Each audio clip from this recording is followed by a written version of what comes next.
नमस्कार बच्चों, मैं मुकेश शर्मा, लेक्चरर केमिस्ट्री, राजकीय पॉलिटेक्निक महाविद्यालय अलवर। ऑनलाइन क्लासेज की श्रृंखला में आज अपन बात करेंगे अपने कोर्स कोड 1003 की यूनिट संख्या 3 इंजीनियरिंग मटेरियल्स के टॉपिक नंबर 5 की, जो कि है अपना रबड़, नेचुरल रबड़, वल्केनाइजेशन ऑफ रबड़। तो रबड़ के बारे में अपन बात करेंगे। तो रबड़ और नेचुरल रबड़ और वल्केनाइजेशन ऑफ रबड़ के बारे में बात करेंगे। रबड़ एक प्रकार का बहुलक है। पिछली बार जो सिलेबस था उसमें पॉलीमर का पूरा एक चैप्टर था। इस बार रिड्यूस करते हुए पॉलीमर में से सिर्फ रबड़ रखा गया है। तो रबड़ को अध्ययन करने से पहले अपन थोड़ा सा पॉलीमर के बारे में अध्ययन करेंगे। तो बहुलक के बारे में अपन अध्ययन करेंगे। सबसे पहले अपन बहुलक की डेफिनेशन के बारे में बात करेंगे। तो ऐसे यौगिक जो एकलक इकाइयों की पुनरावृत्ति से बनते हैं बहुलक कहलाते हैं। ठीक है, यानी कि जिन इकाइयों से बहुलक का निर्माण होता है, उनके बार बार पुनरावृत्ति से बहुलक का निर्माण होता है, वो क्या कहलाते हैं? एकलक। यानी कि ऐसे यौगिक जो एकलक इकाइयों से की पुनरावृत्ति से बनते हैं बहुलक कहलाते हैं। जिन इकाइयों की पुनरावृत्ति से बहुलक का निर्माण होता है वो क्या कहलाता है? एकलक कहलाता है। अब सिंपलेस्ट डेफिनेशन की बात करें अपन पॉलीमर की, तो उसमें क्या होता है? एकलक की एन इकाई होती है, एन यूनिट्स होती है, वो आपस में पॉलीमराइजेशन यानी बहुलीकरण की क्रिया होती है और बहुलक का निर्माण होता है। तो ये जो प्रक्रिया है, एकलक से बहुलक बनने की प्रक्रिया बहुलीकरण कहलाती है। ठीक है ना। अब ये तो अपन डेफिनेशन हो गई बहुलक की। अब बहुलक की डेफिनेशन के बाद आगे बात करेंगे अपन क्लासिफिकेशन ऑफ पॉलीमर्स की। पॉलीमर्स कितने प्रकार के होते हैं, उसके बाद अपन फिर रबड़ के बारे में बात करेंगे।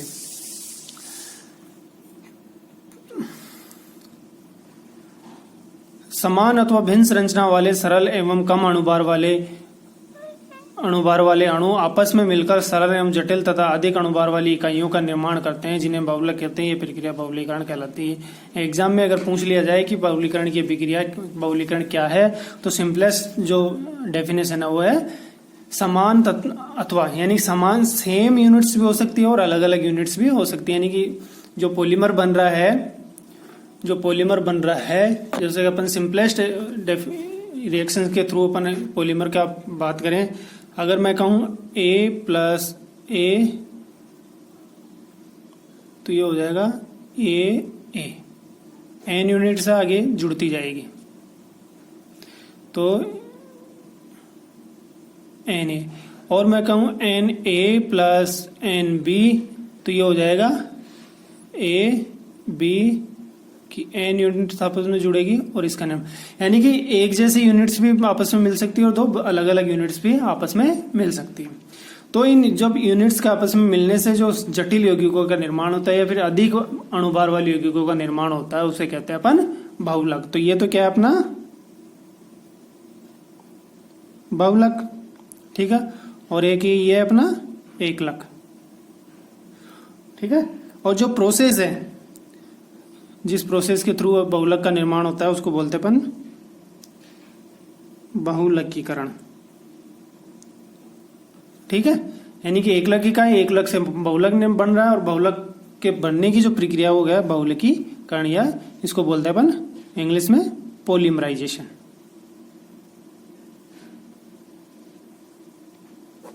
ठीक है,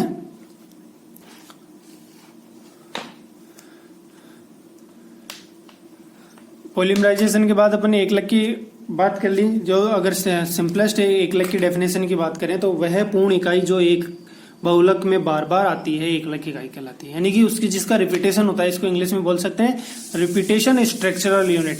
यानी कि एकलक इकाई वह है जो उसका रिपीटेशन होगा, वो एकलक इकाई कहलाएगी, जिससे बहुलक का निर्माण होता है। अब अपन बात करेंगे कितने प्रकार की बहुलीकरण पॉलीमराइजेशन रिएक्शन कितने प्रकार की होती है। वो 2 प्रकार की होती है। कौन कौन सी होती है अपन बात करेंगे। देखो, जो बहुलीकरण की प्रक्रिया 2 प्रकार की होती है। जनरल मेथड्स ऑफ पॉलीमराइजेशन, योगात्मक बहुलीकरण, एडिशन पॉलीमराइजेशन और संघनन बहुलीकरण। ठीक है ना। जो अपना रबड़ का जो एग्जाम्पल है वो योगात्मक बहुलीकरण का है, वो आगे डिस्कस करेंगे कि कैसे योगात्मक बहुलीकरण। और संघनन बहुलीकरण। अब देखो नाम से अरे योगात्मक में मतलब उसमें एकलक इकाइयां आपस में जुड़ती जाएगी और दूसरा कोई बाई प्रोडक्ट नहीं बनेगा, सिर्फ अपने को पॉलीमर प्राप्त होगा। और संघनन, संघनन में क्या होता है कि उसमें जब मोनोमर एकलक इकाइयां आपस में जुड़ती है, एकलक इकाइयां जब आपस में जुड़ती है तो पॉलीमर तो बनता है ही, साथ में कुछ बाई प्रोडक्ट भी बनते हैं, ठीक है ना। तो अपन इसको सिंपलेस्ट अगर रिएक्शन लिखें इसकी दोनों की, योगात्मक बहुलीकरण की और संघनन बहुलीकरण की, तो अपन लिख सकते हैं, देखो यहां पे मैं लिखूंगा A प्लस बी, Na और Nb आपस में जुड़ेंगे और ये A B का निर्माण करेंगे N यूनिट्स। और मैं कहूं Na प्लस Nb, तो A प्लस B तो बन ही रहा है, साथ में Nc बनेगा, ठीक है ना। तो ये तो अपना क्या है, योगात्मक बहुलीकरण, और ये अपना संघनन बहुलीकरण, ठीक है। तो योगात्मक बहुलीकरण और संघनन बहुलीकरण बेसिक अंतर क्या है, योगात्मक बहुलीकरण में तो क्या होता है, दोनों यूनिट्स जो है आपस में जुड़ती जाती है और कोई भी अपने को पॉलीमर प्राप्त होता है, बहुलक प्राप्त होता है, और कोई भी यहाँ पे एडिशनल कोई भी बाई प्रोडक्ट नहीं बनता है, ठीक है, कोई भी बाई प्रोडक्ट नहीं बनता है यहाँ पे। और संघनन बहुलीकरण में क्या होता है, अपने को बहुलक तो मिलता ही है, बहुलक तो प्राप्त होता है, प्लस में एडिशनल जो एनसी मैंने यहाँ डिनोट किया वो बाई प्रोडक्ट भी अपने को प्राप्त होता है, ठीक है। तो अपन दोनों के बारे में डेफिनेशन के बारे में बात करेंगे अभी। तो सबसे पहले योगात्मक बहुलीकरण की बात करेंगे अपन, एडिशन पॉलीमराइजेशन। जब एक ही यौगिक के दो या दो से अधिक एकलक एक साथ जुड़कर ऐसे अणु की संरचना का निर्माण करते हैं जिसका अनुपात एकलक यौगिक के अनुभार की सरल गुणक में हो, योगात्मक बहुलीकरण कहलाता है, ठीक है ना। अब जैसे मैंने अपने यहाँ पे एक रिएक्शन लिखाई Na और Nb, तो ये तो अलग अलग मॉलिक्यूल्स के बारे में बताया, ठीक है ना। तो मैं कह दूं अगर Na मॉलिक्यूल्स है वो आपस में बनेंगे और वो बहुलक में कन्वर्ट हो जाएंगे, ठीक है ना। तो अब अगर यहाँ पे ये तो अपना एकलक है और ये अपना बहुलक है, ठीक है ना। अब एकलक और बहुलक में जो है यहाँ पे अपना योगात्मक बहुलीकरण,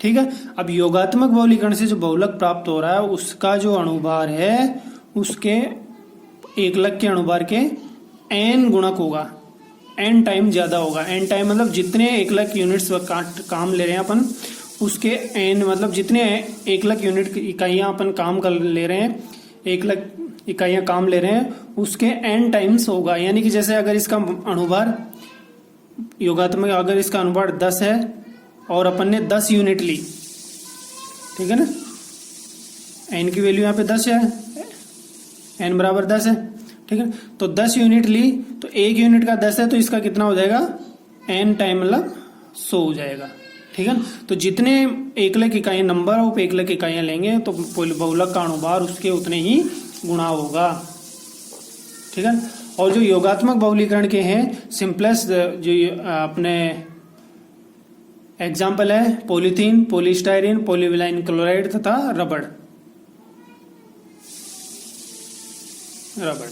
ठीक है। रबड़ का पूरे आगे अध्ययन करेंगे। अब नेक्स्ट अपना संघनन बहुलीकरण, कंडेंसेशन पॉलीमराइजेशन, ठीक है।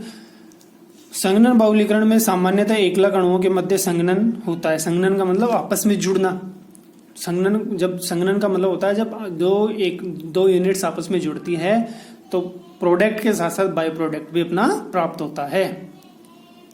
इस बहुलीकरण में एकलक इकाइयां में उपस्थित क्रियात्मक समूह रासायनिक अभिक्रिया करते हैं। अभिक्रिया के फलस्वरूप छोटे अणुओं का जैसे H2O, NH3, ROH आदि का निष्कासन होता है, ठीक है ना।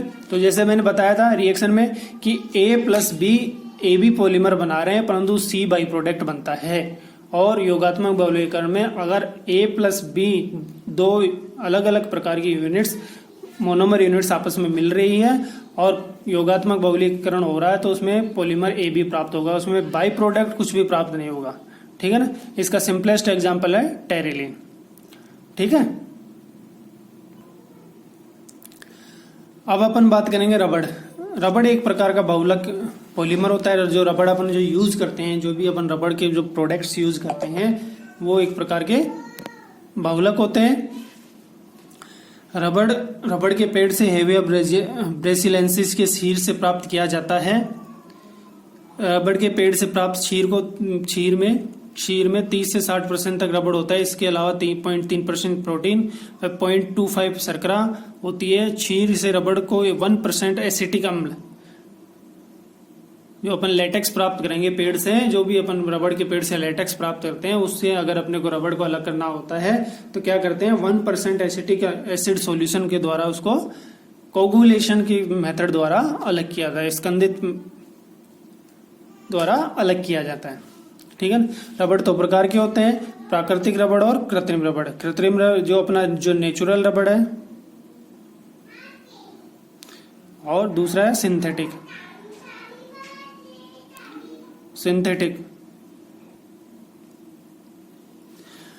तो अब अपन सबसे पहले प्राकृतिक रबड़ की बात करेंगे। प्राकृतिक रबड़ जो नेचुरल रबड़ अपना, प्राकृतिक रबड़ का निर्माण आइसोप्रीन जो मोनोमर यूनिट है उसके संपक्ष योगात्मक बहुलीकरण द्वारा होता है। अब इसमें क्या होता है, दो प्रकार का योगात्मक बहुलीकरण होता है, एक तो संपक्ष योगात्मक बहुलीकरण होता है और एक विपक्ष योगात्मक बहुलीकरण होता है। अब संपक्ष और विपक्ष योगात्मक बहुलीकरण होता क्या है उसको समझेंगे पहले अपन। यहाँ पे देखो, संपक्ष और विपक्ष सारे डबल बॉन्ड की प्रेजेंस पे, ये डबल बॉन्ड अपना कार्बन कार्बन के बीच डबल बॉन्ड होता है। अगर ए यानी कि सेम ग्रुप सेम साइड हो तो उसको बोलेंगे अपन समपक्ष, और डबल बॉन्ड पे उपस्थित सेम ग्रुप अपोजिट साइड हो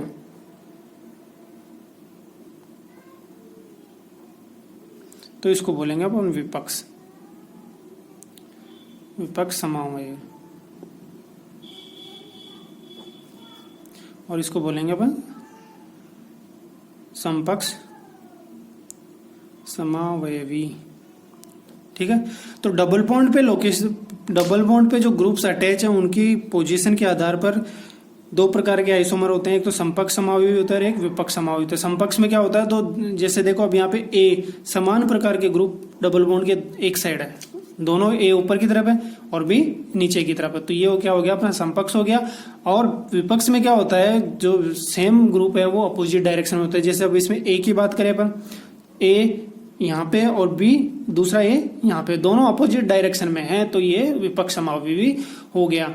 तो जो रबड़ का जो मोनोमर यूनिट है, रबड़ की जो मोनोमर यूनिट है उसका नाम है आइसोप्रीन। आइसोप्रीन का फॉर्मूला है CH2। आइसोप्रीन का फॉर्मूला है CH2CH, C double bond CH2, ये है अपना आइसोप्रीन। ठीक है ना, आइसोप्रीन है। अब आइसोप्रीन का अगर आईयूपी से नाम लिखेंगे तो वो हो जाएगा 2-मेथिल 1,3-ब्यूटाडाइन, ये इसका आईयूपीसी नाम है। अब रबड़ में होता क्या है, इसकी एन यूनिट्स आपस में रिएक्शन करेगी और क्या होगा, पॉलीमराइजेशन होगा, तो ये होगा पॉलीमराइजेशन।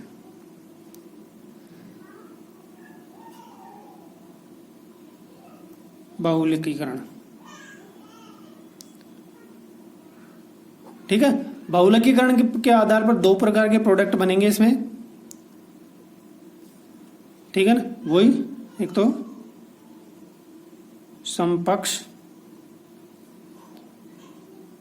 समपक्ष और दूसरा विपक्ष उत्पाद।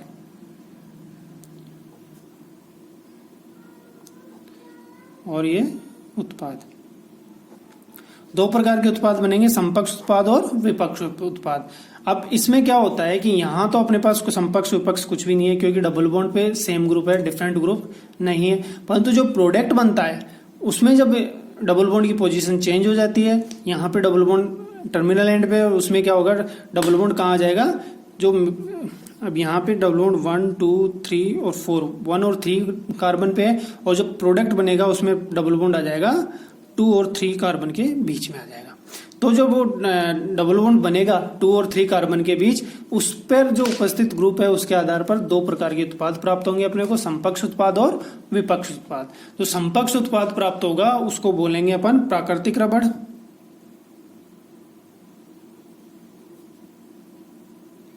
और जो विपक्ष उत्पाद होगा उसको बोलेंगे अपन गट्टा पारचा।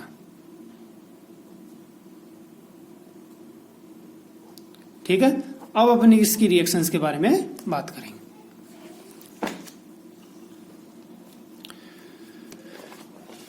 ये आइसोप्रीन है, वही बताया मैंने, 1 2 3 और 4।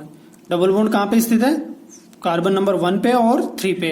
अब इसका योगात्मक बहुलीकरण होगा। योगात्मक बहुलीकरण से 2 प्रकार की रिएक्शन होगी, समपक्ष योगात्मक बहुलीकरण और विपक्ष योगात्मक बहुलीकरण। मतलब मैंने अभी बताया था कि एक तो समपक्ष उत्पाद प्राप्त होता है और दूसरा विपक्ष उत्पाद प्राप्त होता है। ठीक है, अब जब योगात्मक, अब देखो इसमें तो क्या होता है, समपक्ष विपक्ष का लफड़ा नहीं है। लफड़ा क्यों नहीं है? जो डबल बॉन्ड है उन पे सेम ग्रुप है। ठीक है, पर जो प्रोडक्ट बनेगा ये डबल बॉन्ड शिफ्ट हो जाएगा। 2 डबल बॉन्ड है वो एक डबल बॉन्ड में कन्वर्ट हो जाएंगे और 2 और 3 कार्बन के बीच में डबल बॉन्ड बन जाएगा। तो उस पी की पोजीशन के आधार पर 2 प्रकार के प्राप्त होंगे अपने, समपक्ष उत्पाद और विपक्ष उत्पाद। ठीक है, अब देखो ये तो सबसे पहले अपन बात करें समपक्ष योगात्मक बहुलीकरण यानी समपक्ष उत्पाद। ठीक है, तो 1 number carbon, 2 number carbon, 3 number carbon और 4 नंबर कार्बन। 1 यूनिट के 4 कार्बन हो गए, ये CH3 बायो सब्स्टिट्यूट है। तो वहां पे तो अपना एक जो डबल बॉन्ड था 1 का नंबर कार्बन पे और 3 नंबर कार्बन पे था। ठीक है, अब यहाँ डबल बॉन्ड कहाँ आ गया अपना? 2 नंबर कार्बन और 3 नंबर कार्बन के बीच में डबल बॉन्ड शिफ्ट हो गया। तो अब इस डबल बॉन्ड पे देखो CH2 और CH2 दोनों एक जैसे हैं और दोनों सेम साइड में, इसलिए इसको बोल दिया अपन ने समपक्ष योगात्मक बहुलीकरण। ठीक है ना, अब यहाँ पे 1 यूनिट खत्म हो गई अपनी, 4 कार्बन की यूनिट थी, यहां से फिर सेकेंड यूनिट स्टार्ट हो गई, 1 2 3 और 4। तो इस प्रकार n यूनिट्स आपस में मिलती जाती है और पूर्ण समपक्ष योगात्मक बहुलीकरण जो होता है उसका उस उत्पाद को क्या बोलते हैं अपन? प्राकृतिक रबड़।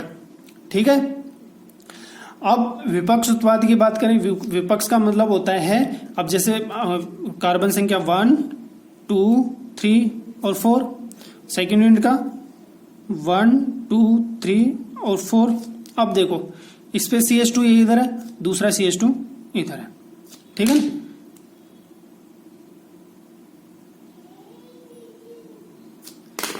तो ये जो CH2 सेम ग्रुप है वो अपोजिट डायरेक्शन में, दोनों अपोजिट डायरेक्शन में, डबल बॉन्ड की पोजीशन के आधार पर अपोजिट डायरेक्शन में। तो इसको कहेंगे अपन पूर्ण विपक्ष पॉली आइसोप्रीन, या इसको कहते हैं विपक्ष उत्पाद। विपक्ष उत्पाद का नाम है गट्टा पारचा। ठीक है ना, एग्जाम में अगर प्राकृतिक रबड़ की बात करें तो प्राकृतिक रबड़ में अपन समपक्ष उत्पाद के बारे में बताना है कि कैसे बनता है, और गट्टा पारचा की बात करें तो अपने को विपक्ष उत्पाद के बारे में बताना है। ठीक है, आगे चले। अब देखो यहाँ पे समपक्ष की बात की थी, 1 2 3 और 4। 1 यूनिट यहाँ खत्म हो गई, यहाँ से सेकेंड यूनिट 1 2 3 और 4, यहाँ खत्म हो गई, फिर 1 2 3 और 4। ठीक है, अब इसमें देखो ये CH2 और ये CH2 दोनों सेम साइड में, ये वाला CH2 और ये वाला CH2, यानी कि जितने भी CH2 है इसमें वो सारे सेम साइड में आ रहे हैं। तो समपक्ष पॉलीआइसोप्रीन प्राकृतिक रबड़ कहलाता है, और वो समपक्ष का मतलब जो जितने भी CH2 ग्रुप और डबल बॉन्ड के सेम साइड में होंगे। अब विपक्ष समअवयवी की बात करें, नंबरिंग करें, 1 नंबर 2 नंबर 3 नंबर और 4 नंबर। ठीक है, यहाँ पे पहली यूनिट खत्म, फिर अपन ने 1 नंबर 2 नंबर 3 नंबर और 4 नंबर। यहाँ पे दूसरी यूनिट खत्म, तीसरी यूनिट स्टार्ट होगी, 1 नंबर 2 नंबर 3 नंबर और 4 नंबर। ठीक है, अब देखो पहली यूनिट का CH2 ये, दूसरा CH2, दोनों CH2 अपोजिट डायरेक्शन में। ठीक है, अगली यूनिट में भी CH2 इस साइड है, फर्स्ट CH2 दूसरा CH2, यानी कि दूसरा CH2 ग्रुप अपोजिट है, यानी कि प्रत्येक यूनिट पे जो दोनों CH2 है वो अपोजिट डायरेक्शन में है। तो विपक्ष पॉलीआइसोप्रीन कहलाता है, और विपक्ष पॉलीआइसोप्रीन को क्या कहें अपन? गट्टा पारचा कहेंगे। रबड़ के बाद इसमें आगे है अपना वल्केनाइजेशन ऑफ रबड़, रबड़ का वल्कनीकरण। रबड़ का वल्कनीकरण की प्रक्रिया प्राकृतिक रबड़ को सल्फर हाइड्रोजन सल्फाइड अथवा बेंजोइक क्लोराइड के साथ 100 से 140 डिग्री सेंटीग्रेड, जो इंपॉर्टेंट चीज है वल्केनाइजेशन में, एक तो टेम्परेचर, दूसरा सल्फर प्रोडक्ट के तापमान पर गर्म किया जाता है, जिसे प्राकृतिक, इस प्रक्रिया से प्राकृतिक रबड़ के अणुओं के मध्य गंधक सेतु या सल्फर ब्रिज बन जाते हैं। जो क्रॉस बंधन होता है, यह प्रक्रिया तब तक चलती रहती है जब तक द्विबंध एकल बंध में परिवर्तित नहीं हो जाता। और इससे होता क्या है, वल्कनीकरण से होता क्या है कि जो स्ट्रेंथ है रबड़ की वो बढ़ जाती है। अब कैसे होता है ये अपन आगे बाई डायग्राम अपन समझेंगे। वल्कनीकरण एक रासायनिक तिर्यक बंधक का प्रक्रम है जिसमें रबड़ की रेखीय श्रृंखलाओं को त्रिविम जाल में रूपांतरित किया जाता है। वही क्रॉस बंध बनेंगे सल्फर के। प्राकृतिक रबड़ में बहुलीकृत श्रृंखला एक कुंडलित रूप से होती है। इनमें इस रबड़ में तनन सामर्थ्य, यांत्रिक सामर्थ्य एवं प्रत्यास्थता का गुण कम होता है। अतः रबड़ को यांत्रिक सामर्थ्य तथा प्रत्यास्थता का गुण प्रदान करने हेतु चार्ल्स गुडियर यानी कि जो साइंटिस्ट है उसका नाम था चार्ल्स गुडियर ने 1839 में रबड़ के वल्कनीकरण की तकनीक दी। वल्कनीकरण प्रक्रिया में रबड़ को सल्फर हाइड्रोजन सल्फाइड या बेंजोइन क्लोराइड के साथ 100 से 150 डिग्री सेंटीग्रेड तापमान पर गर्म किया जाता है। इस दौरान पॉलीआइसोप्रीन के अणु सल्फर से संयोग कर गंधक सेतु बनाते हैं। इस प्रकार पॉलीआइसोप्रीन बहुलक के अणुओं के मध्य क्रॉस बंध बन जाते हैं, जिससे रबड़ का यांत्रिक सामर्थ्य बढ़ जाता है। ठीक है, अब देखो ये प्रक्रिया होती कैसे है। अब अपन ने नेचुरल रबड़ की बात कर ली, समपक्ष जो समावयव नेचुरल रबड़ होता है। अब समपक्ष समावयव में पॉलीमराइज वल्केनाइजेशन होता कैसे वो अपन देखते हैं। ये देखो मैंने एक यूनिट समपक्ष रबड़ जो अपना जो नेचुरल रबड़ उसकी बात दर्शाई, दूसरा सल्फर है, तीसरा फिर अब मैंने सल्फर वो रबड़ की एक यूनिट दर्शाई। ठीक है, लीनियर फॉर्म में दर्शाई है, डबल बॉन्ड के सिस फॉर्म में नहीं दर्शाई अपन। अब क्या होगा, जैसे ही इसको 100 से 150 डिग्री सेंटीग्रेड पर गर्म करेंगे तो क्या होगा, ये वाला बॉन्ड टूटेगा। दोनों ये वाले बॉन्ड जब टूटेंगे, ठीक है ना, ये वाला डबल बॉन्ड जब टूटेंगे तो तो दोनों कार्बन पे एक एक वैलेंसी फ्री होगी। तो जैसे वैलेंसी फ्री होगी तो ये क्या है कि क्रॉस, जैसे यहाँ पे वैलेंसी फ्री हो रही, यहाँ पे वैलेंसी फ्री हो रही, तो क्या होगा आगे, अगर अपन सल्फर ले रहे हैं तो सल्फर बॉन्ड बन जाएंगे, और अगर H2S ले रहे हैं तो एक सल्फर बॉन्ड बनेगा और दूसरा हाइड्रोजन जुड़ जाएगा। ठीक है ना, तो जैसे ये बॉन्ड टूटेंगे यहाँ पे दोनों पे, ठीक है, तो एक वैलेंसी इस कार्बन पे फ्री होगी, एक वैलेंसी इस कार्बन पे फ्री होगी। इसी प्रकार यहाँ पे एक वैलेंसी इस कार्बन पे फ्री होगी और एक वैलेंसी इस कार्बन पे फ्री होगी। ठीक है, तो दोनों यूनिटों में प्रत्येक कार्बन पर एक एक वैलेंसी, डबल बॉन्ड से बंधित प्रत्येक कार्बन पर एक एक वैलेंसी फ्री हो जाएगी। ठीक है ना, अब वो फ्री वैलेंसी यानी कि उस कार्बन की संयोजकता पूर्ण नहीं हुई, वो फ्री वैलेंसी किससे बाइंड हो जाएगी, सल्फर एटम से। ठीक है, तो जैसे ही सल्फर एटम बनेगा तो ये स्ट्रक्चर प्राप्त होगी अपने को। ठीक है ना, तो एक प्रकार से क्रॉस बंध बन गया, दो चेन्स के बीच में, दो श्रृंखलाओं के बीच में बॉन्ड बन गए। ठीक है ना, तो इस प्रकार अपन इसको कंप्रेस करके अपन ऐसे देख सकते हैं कि ये तो अपने सिंगल मोनोमर यूनिट्स हैं रबड़ की। जो नेचुरल रबड़ है उसको सल्फर के साथ गर्म किया, तो जैसे सल्फर के साथ गर्म करेंगे डबल बॉन्ड ब्रेक होगा, डबल बॉन्ड ब्रेक होते हैं वैलेंसी फ्री होगी, वो वैलेंसी किससे बाइंड हो जाएगी, सल्फर एटम से। ठीक है, अब सल्फर एटम से जैसे बाइंड होगी तो यहाँ पे सल्फर एक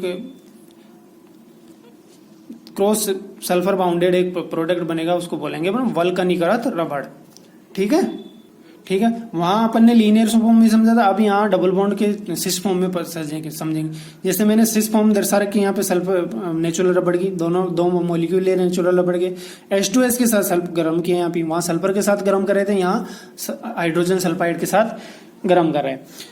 अब हाइड्रोजन सल्फाइड के साथ गर्म करेंगे तो क्या होगा, जब डबल बॉन्ड से बंधित कार्बनों की वैलेंसी फ्री होगी तो एक कार्बन से तो सल्फर बाउंड होगा, दूसरे कार्बन से क्या होगा, हाइड्रोजन हाइड्रोजन बंध जाएगा।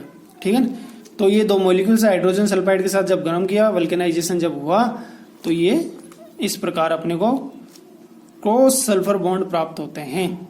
ठीक है ना, एक कार्बन से हाइड्रोजन बंध गया।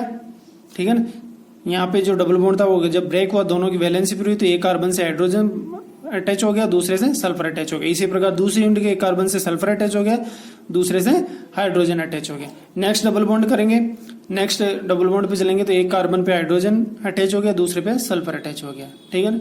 तो ये प्रक्रिया जब तक चलती रहती है जब तक सारे डबल बॉन्ड, जितने भी डबल बॉन्ड प्रेजेंट है वो टूट नहीं जाए और सल्फर बॉन्ड में कन्वर्ट नहीं हो जाए। तो इससे क्या होगा, अपने को जो उत्पाद प्राप्त होगा उसको कहेंगे अपन वल्कनीकृत रबड़, और इससे जो रबड़ प्राप्त होगा उसकी यांत्रिक और मैकेनिकल जो स्ट्रेंथ है वो बढ़ जाती है। थैंक्स।